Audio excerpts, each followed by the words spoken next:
To discuss, our Foreign Affairs editor, Philip Turle, is with me. And Philip, it seems like it's a pretty big turnout today, isn't there, despite the risks? There are people out in the streets in the capital, Sudan, several protests reportedly taking place there, and others around the country as well. The message coming out from the protesters is pretty clear: no to military rule.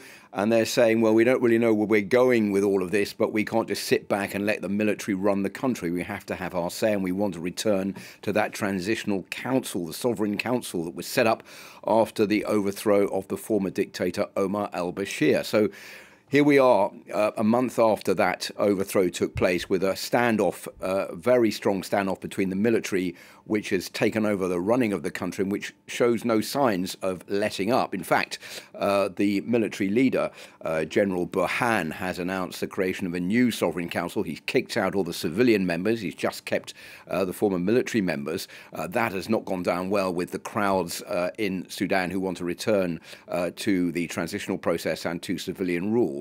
So that standoff is getting very, very tense. And as you said, there's been a blackout. There is no internet connection, or very poor internet connection. Phone lines have been brought down. That's in a bid to stop the protesters from mobilizing around the country. It doesn't appear to have kept them off the streets today. But this is the million people march that the protesters have been calling for since the transitional process was brought to an end just last month.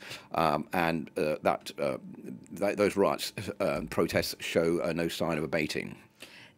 Now, at the same time as all of this, we also have the first trip by the US Secretary of State to the African continent. Antony Blinken has been talking today about Sudan, hasn't he?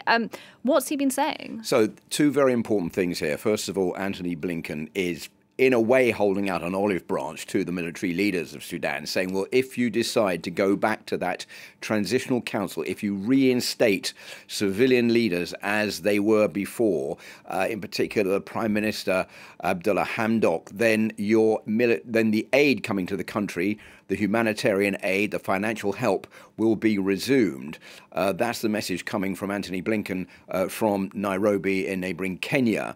That coupled with a trip into Sudan by the Assistant Secretary of State in the United States called Molly Fee, who has been meeting not only with the deposed Prime Minister, who's been under house arrest since he was removed from office, but also with the military, in a way of trying to bridge the gap between the two to move forward.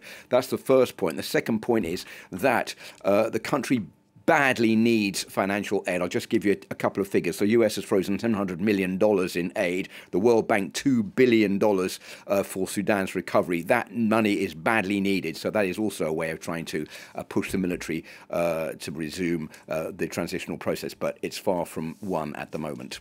Philip Turle, thank you very much.